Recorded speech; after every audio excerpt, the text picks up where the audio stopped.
A nossa atenção nesses 2 domingos, domingo passado e esse domingo, estão voltadas para coisas da nossa mente. Entendendo que o comportamento e os sentimentos nossos são afetados por aquilo que nós pensamos. Começa na nossa mente. É sempre assim. Por isso que a Bíblia, quando fala que ela vai fazer uma transformação em nós, a transformação, ele fala assim: eu rogo que vocês experimentem a vontade de Deus pela renovação da mente. Tudo que Cristo vai fazer é na nossa mente, porque Ele vai afetar tudo aquilo que nós pensamos, sentimos e como agimos. E nós estamos vivendo nesses dias, como vimos, nós somos uma geração depressiva, ansiosa, né? Nós perdemos o controle dos pensamentos. A maioria das pessoas já não sabe mais, ela tem que ficar de que forma? Ou ligar algo para sua mente se ocupar com aquilo, ou qualquer coisa, ou sair para algum lugar, ou conversar com alguém, ou para mais um lugar, porque o nosso pensamento está assim. E o pior para mim é que geralmente não são os melhores pensamentos, não é verdade? Os pensamentos deveriam ser os melhores para as nossas vidas. Se fossem bons, era para a gente ficar ocupado com eles, mas não são. E uma especialista tem dito assim, que a nossa mente, a gente vai se acostumando, a mente é assim, ela vai se adaptando. Aí você liga todos os dias e você encontra todos os dias situações negativas, porque, por exemplo, as informações que você tem, o que causa impacto é o que é negativo. Um acidente é horroroso, porque eles repetem, você está assistindo, ele vai ficar 1, 2, e o cara, puxa de novo a imagem para mim, puxa esse vídeo para mim de novo, e você vai, e você fica vendo, o cara que foi assaltado, e olha o que vai acontecendo no coração, o carro que bateu, a pessoa que morreu, o acidente grave, e fica, e puxa. Falei, e a gente vai se adaptando. Só que eu estava pensando, o problema não é só se adaptar e achar normal, coisas que não deveriam ser normais, porque a gente vai criando uma casca e vai ficando insensível às coisas, né? A gente passa a não se importar, mas o que me chama a atenção é que também todas essas coisas são de tristezas, então você passa a viver uma tristeza todos os dias. Se alguém ligar, já não é mais uma notícia boa, normalmente, pelo amor de Deus. O que aconteceu? Não, eu só estou ligando, está tudo bem aí. O cara quase cai de costas, porque é o contrário do que ele esperava, entende? É isso que a gente está indo. Então, quando a gente vai para a palavra, e como vimos na semana passada, que foi Filipenses 4, de 4 a 9, nós ouvimos sobre como controlar, da semana passada, como controlar a nossa mente contra a vida ansiosa nos nossos dias. Falei de 4 coisas que eu não vou repetir hoje, até senão não consigo ir para onde queremos ir, né? O nosso tempo é curto. Mas eu vou voltar para a primeira das verdades, o primeiro princípio de Jesus para o nosso coração, quando o texto estava dizendo de buscar, e eu coloquei dessa forma, buscar uma vida de alegria. O versículo diz assim, vamos ler comigo? Alegrem-se sempre no Senhor, novamente direi alegre-se. Por que eu estou voltando nisso? Eu coloquei de forma geral. Falei um pouco, esse era o primeiro ponto. Mas eu fiquei nessa semana pensando, o que será que os irmãos estão entendendo sobre alegria?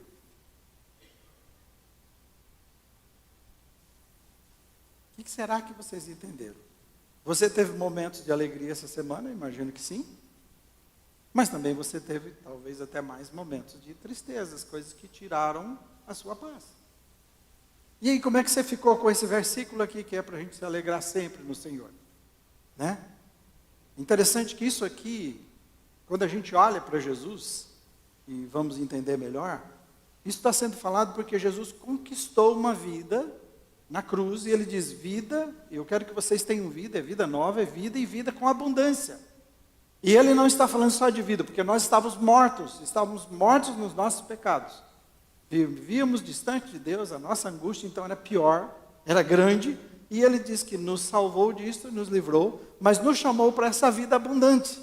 E quando você vai para a vida abundante, você entende o que é alegria, porque a vida abundante é uma vida incomum, é uma vida extraordinária, que a gente deve viver, é uma vida sobrenatural todos os dias, em todo o tempo. É para isso que Ele nos chamou. Mas como é possível? Eu pergunto para você, quem está no ministério de intercessão, vê isso. Eu disse assim, uma coisa do ministério é assim, eu tenho listas, né? Todos os dias estou atualizando listas. Mas essa lista que eu estou atualizando dos pedidos que as pessoas mandam, é assim, você tem pessoa que ficou doente, e está doente, e continua doente. E você ora, está há muito tempo, não mudou, não alterou. Você tem pessoas que ficaram doentes e do nada morreram. E eu tenho que pôr nessa lista, é minha, é particular. Mas quando você começa a olhar isso, as pessoas que foram. Na mesma lista, aí você tem pessoas que eu falei disso, estava no elevador, quando ouviu o que aconteceu acho que foi com o John, né? Estamos orando, falei, dava vontade de pular e gritar dentro do elevador, de alegria. E ainda a gente vai dar esse testemunho para você depois. Mas, como é? Se alegria é uma emoção, como tem dito, em geral, como é que ficam as nossas emoções quando a gente enfrenta uma doença terminal? Dá para ser alegre sempre? Como é que ficam as emoções quando bate o desemprego? Eu estava trabalhando, não esperava, não estou preparado, não sei o que fazer. Entende? Como ficam também as emoções de alegria, ou pensando em alegria, quando se perde uma pessoa querida. Então, naturalmente, a emoção para mim seria de tristeza. Não tem jeito de eu ficar feliz ou alegre, com essa emoção positiva, se algo negativo aconteceu. E esse texto que ele está falando é assim, ele ordena para a gente se alegrar sempre.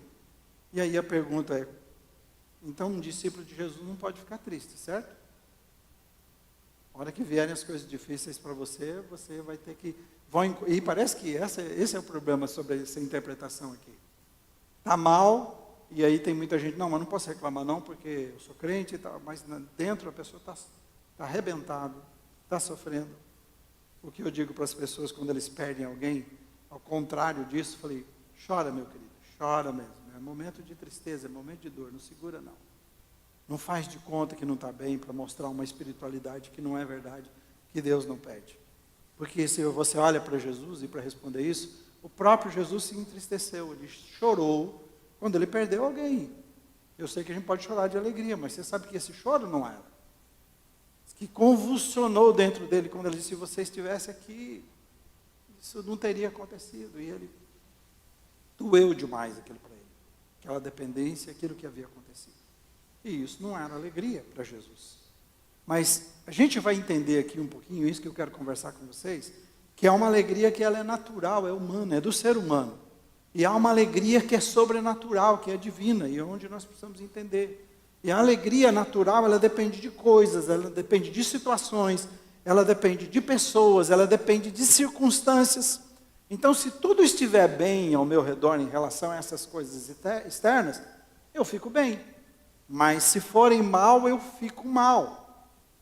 E eu fui tentar entender um pouco mais, procurei no original, na Bíblia, para entender, procurei com vários comentaristas, também peguei filósofos tentando pesquisar, não estudei tudo sobre ele, mas alguns, para entender, e uma definição de um palestrante, professor também, ele é filósofo, professor e palestrante brasileiro, só não vou citar o nome, e ele já pega uma definição emprestada de outro filósofo do século XVII, que é Spinoza. Ele diz o seguinte, que alegria é uma passagem para um estado mais potente de você mesmo.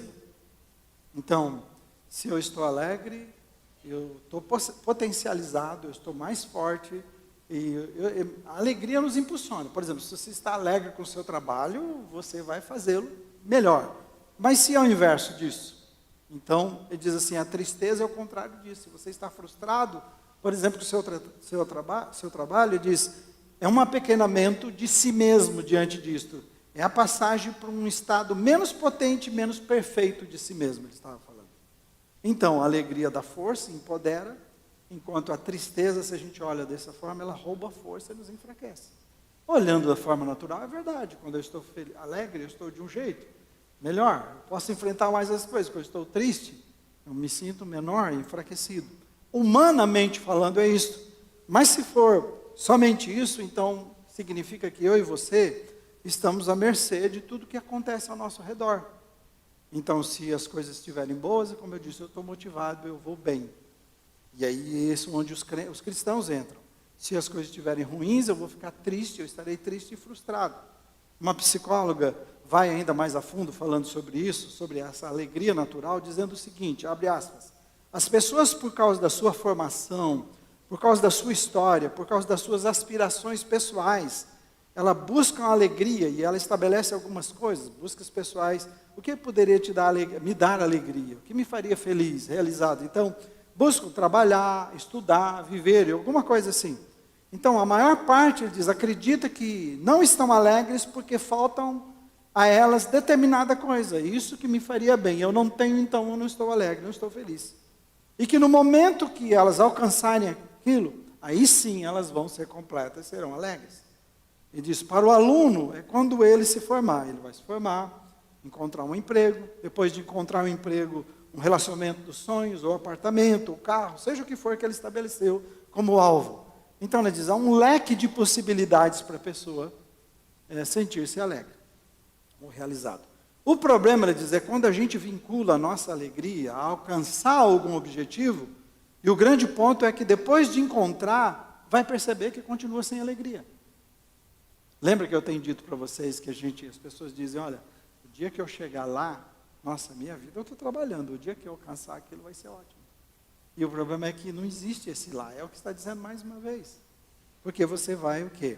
Ela diz assim, nós vamos passar a viver em busca de coisas sempre acreditando, já que eu não encontrei alegria naquilo que eu estabeleci, que eu precisava, então vou passar a vida buscando, sempre acreditando que a alegria estará na próxima conquista. Por isso que perguntaram para uma pessoa que tinha milhões e milhões e milhões de dólares. E aí? O que precisa? O que falta? Falou, só mais $1. Eu tenho que ganhar mais um, eu tenho que ganhar mais um, eu tenho que ganhar mais um. A alegria está na próxima conquista. Fecha aspas. Só que a alegria, ela está colocando, ela não virá, ela não estará nessa próxima conquista. E é maravilhoso quando a gente olha para a palavra de Deus, e é aí que eu quero que vocês entendam, para a gente ganhar uma nova visão do que significa essa alegria sempre no Senhor, mesmo quando existem situações de tristeza. Como eu posso? Né? Então é a gente sair dessa visão natural da alegria e entender essa visão sobrenatural e espiritual de Deus. Então, do ponto de vista sobrenatural, a alegria ela vai independer de Deus, né? Ela vai independer das circunstâncias. Ela não depende de pessoas, ela não depende de circunstâncias favoráveis, de coisas, de realizações, ela independe disto. Então, por quê? Fale comigo vamos falar juntos? A verdadeira alegria é satisfação interior espiritual. É um contentamento, é uma satisfação. Eu estou aqui internamente, eu estou bem. Por isso que quando Satanás vem, Jesus diz assim, Satanás vem, mas ele não tem nada em mim. Veja que na tentação ele tenta mexer com Jesus. 40 dias sem comer, ele falou, você precisa parar e comer. E Jesus não está com problema com isso. Está muito firme a sua convicção, mas era uma situação grave, 40 dias e 40 noites sem comer é complicado. As demais coisas que Jesus tem a visão, mais uma vez Satanás tenta oferecer. Você precisa ser conhecido, pula. Você veio para implantar um reino. Você vai morrer, vai sofrer, vai passar por tudo. Te dou de graça, só se prostra. Mas ele diz, não tem nada em mim, aqui dentro está tudo bem. Estou muito convicto, estou muito certo, apesar dessa situação. E ele mesmo será o nosso grande exemplo para a gente entender entre alegria e tristeza depois. Então ela não vai depender, já que a alegria é potência, e a tristeza retirar da gente, essa satisfação não depende da potência das coisas. A potência que uma pessoa, uma situação, ou minha realização me dá, não importa, não é isso que me fortalece. Como ela também não enfraquece quando essas coisas não acontecem na sua vida. Porque é sobrenatural e espiritual. Jesus, eu disse que é o maior exemplo, porque esse texto, olha Hebreus 12:2. Vamos ler comigo?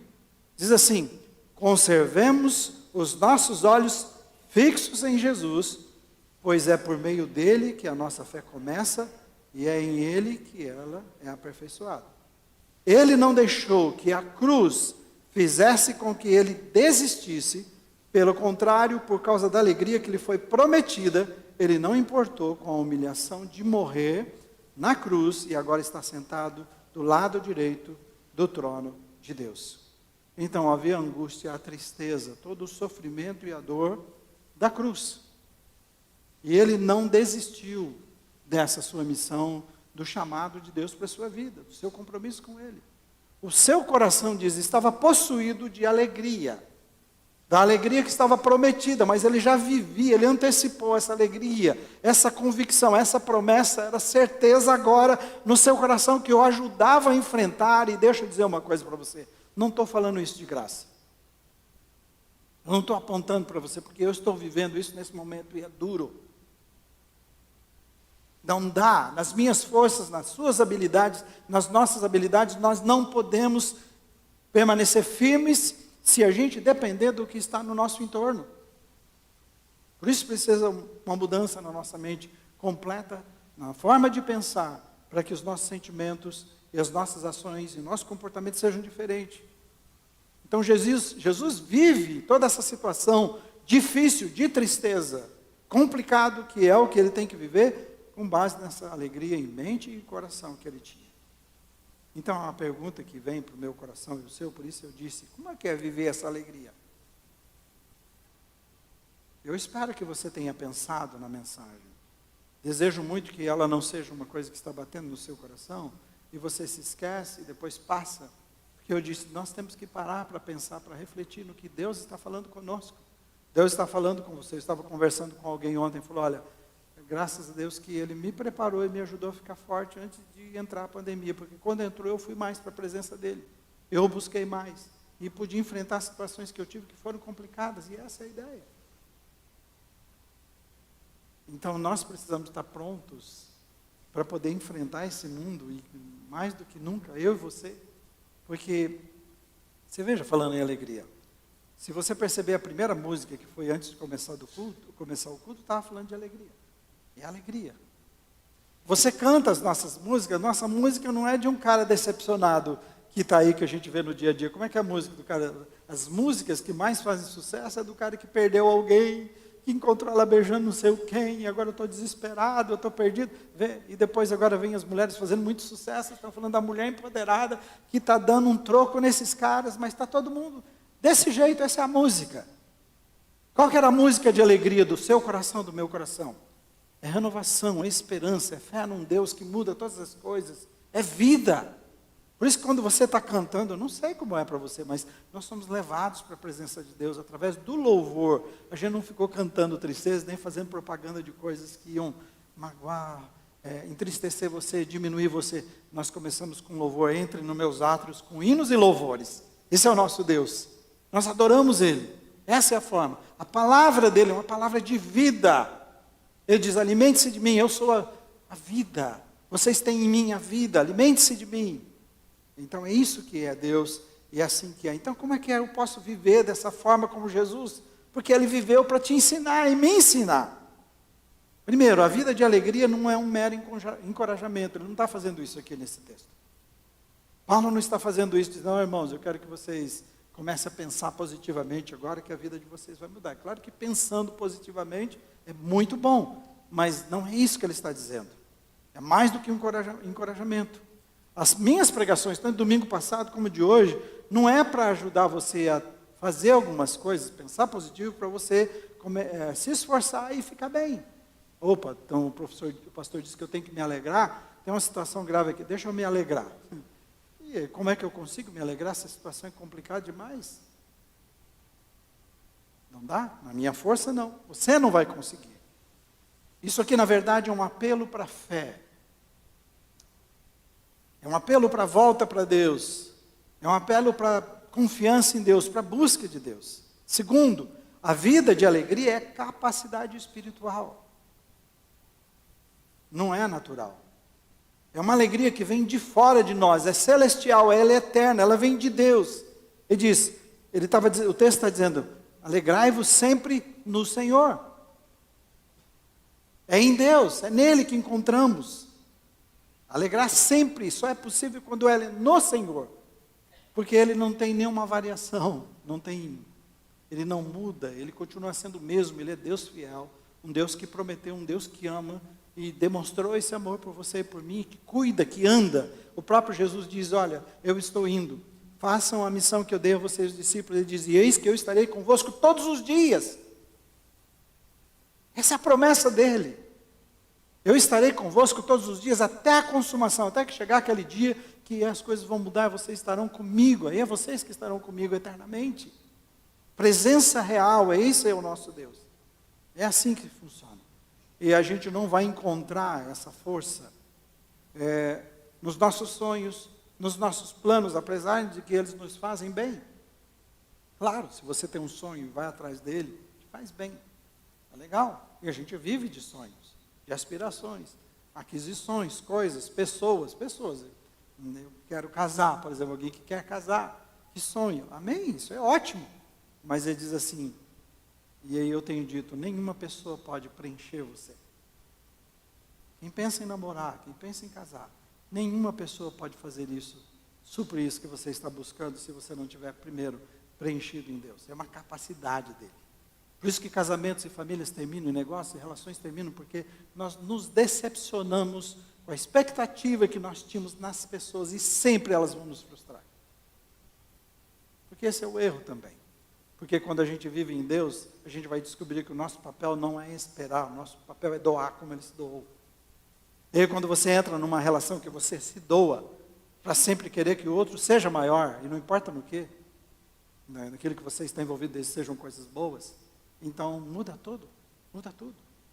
Porque você já é preenchido, você já está satisfeito em Deus, então você agora é uma fonte inesgotável de amor e de graça para as pessoas, e não alguém que está lá totalmente carente, todo dia, vazio emocionalmente, vazio espiritualmente, e alguém não encheu o seu tanque, então você virou um bicho, porque eu mereço, você não me ama, você não me entende, e é essas coisas que se vive, ou Deus não me ama, Ele ajuda os outros e não me ajuda, olha o que está acontecendo comigo, é isso que acontece, quando a gente espera nas coisas, jamais as coisas, situações, pessoas, circunstâncias poderão preencher você, jamais. Agora, se tivermos alegria, nessas coisas ainda existem, né? Claro, alegria, casamento, noivo, noivado, aquela coisa mais linda, festa, claro, há uma alegria, e há muita alegria, natural, mas é passageira, vai passar. Até vir as contas do casamento para pagar. Não é assim? Não é verdade? Conheço casamentos que terminaram antes de acabar o pagamento das contas do casamento. Você conhece um monte de coisas assim. Então é assim que as coisas são nesse mundo. Alegria, quando a gente fala que ela é uma capacidade espiritual, você vai para a Bíblia e diz assim, alegria é um dos aspectos do fruto do Espírito, é uma qualidade espiritual, não é natural, não vem de você não vai conseguir, ela é espiritual. Gálatas 5:22, só me acompanhe, diz assim, não tem lá, o fruto do Espírito a Juliana citou aqui, amor, isso é fruto do Espírito, alegria, paz, e uma lista de coisas, bondade, fidelidade, é fruto do Espírito, amor, e depois diz alegria. É uma alegria espiritual, ela vem de Deus. Por isso eu consigo enfrentar situações com um contentamento e uma satisfação que as coisas não me dão, me tiraram, roubaram de mim, como Jesus está na cruz e o sofrimento, mas não pode roubar, como diz Jó, vocês tiraram tudo de mim. Lembra? Jó?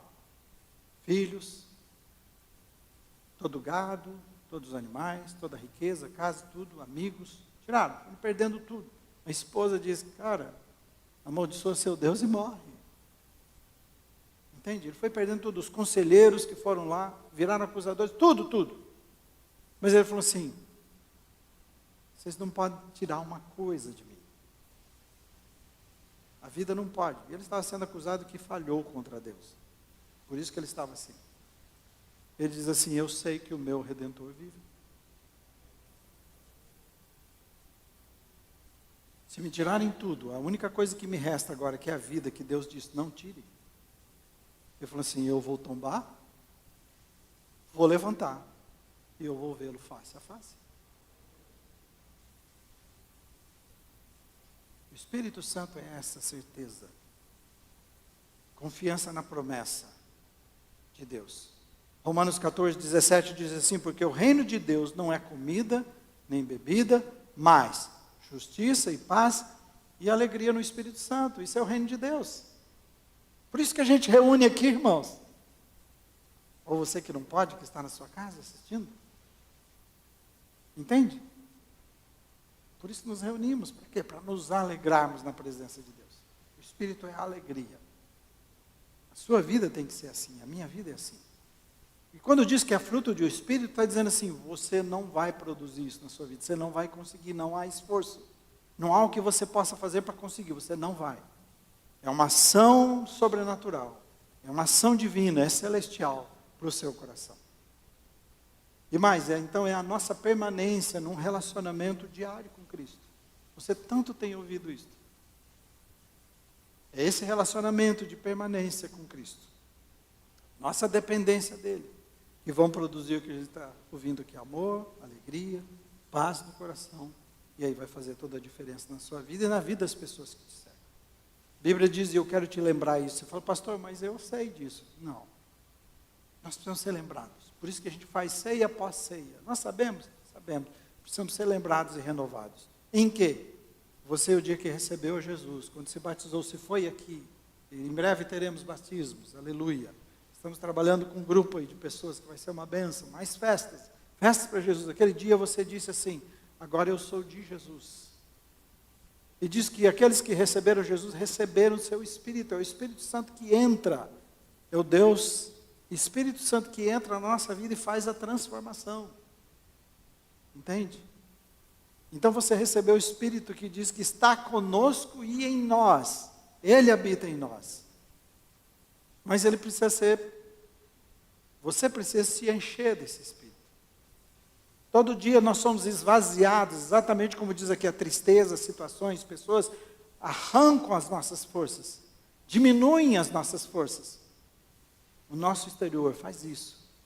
E por isso nós precisamos nos encher do Espírito e renovar no poder dele todos os dias. Por isso a ideia de ir de vos enchendo diariamente num relacionamento com ele, para que eu fique forte e possa enfrentar as coisas. E não ser uma pessoa vazia, para que a hora que os problemas vierem, eu estou pego de calça curta. Espírito Santo, nos encher dele, que já habita em nós. Está à sua disposição, à minha disposição. Nos enchemos dele. Quando nos enchemos, significa assim que ele domina, ele tem o domínio da nossa vida. Então aquele que se enche do Espírito é dominado pelo Espírito. Aquele que dá vazão à carne é dominado pela carnalidade.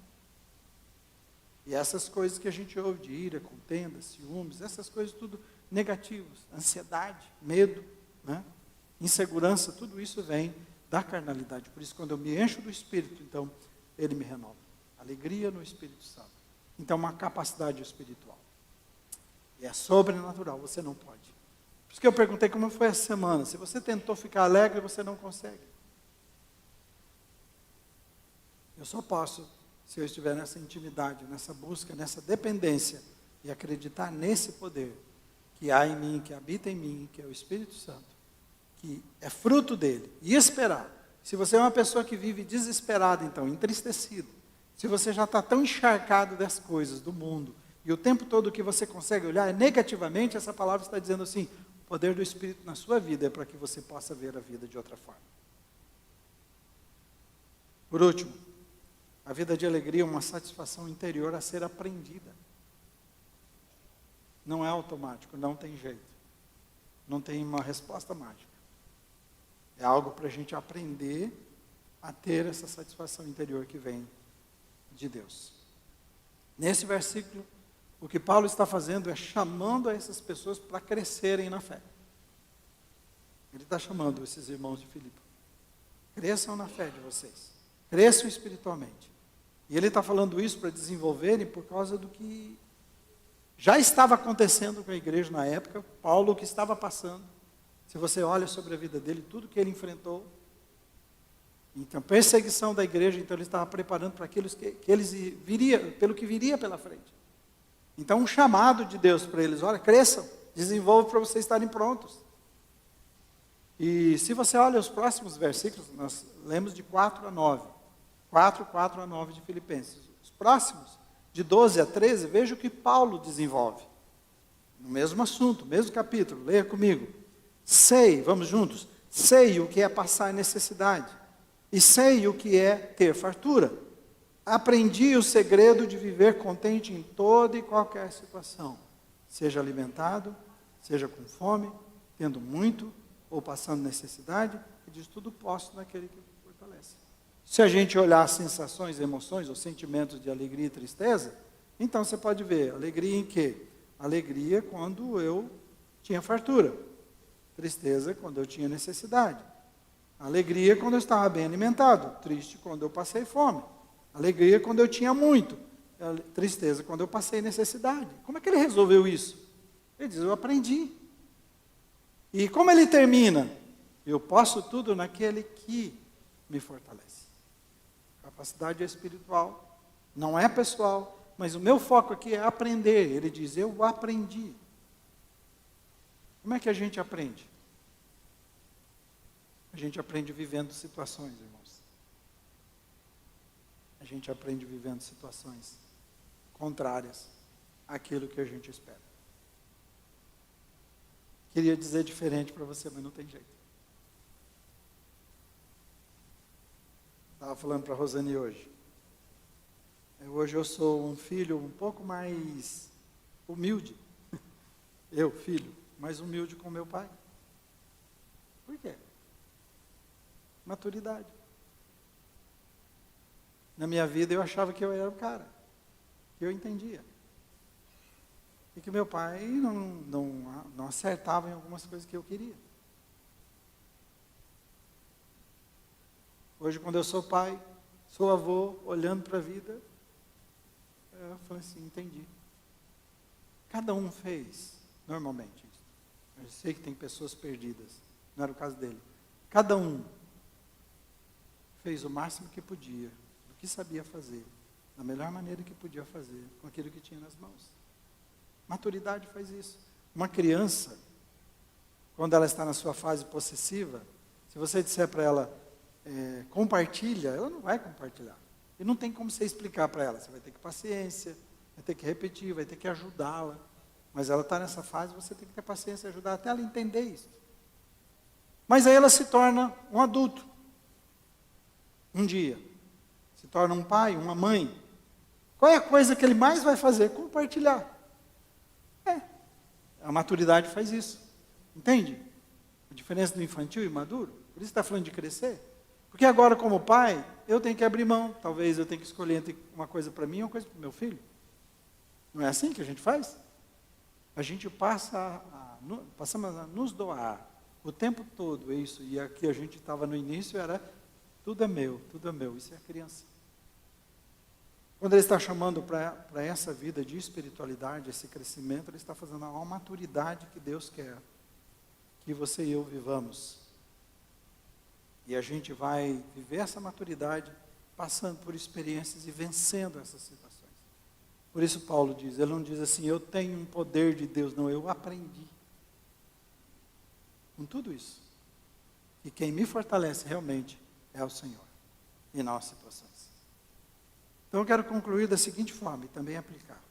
Bom, deixa eu lembrar aqui, tem uma música que eu acho que vocês conhecem, aí dos anos 70, né? Alguns conhecem. Acho. Era uma música da minha infância, dizia assim, se não conhecer, perdão a cabeça branca. Dizia assim, alegria do Senhor, nossa força é... Quem conhece? Canta?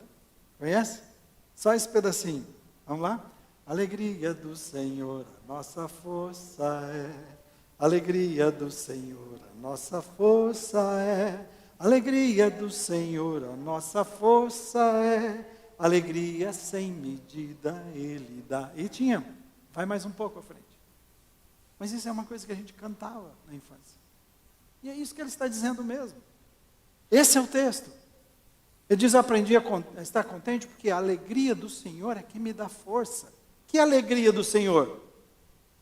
Porque quando você estiver olhando ao seu redor e as coisas estão complicadas, você vai olhar para Deus e falar assim, quais são as coisas? É gratidão. Que Deus tem feito, o que Ele fez na minha vida, quem sou Ele, quem sou eu, qual é o meu valor para Ele. E a gente começa a lembrar, Jesus morreu por mim, Deus amou de tal maneira que enviou Jesus por causa de mim.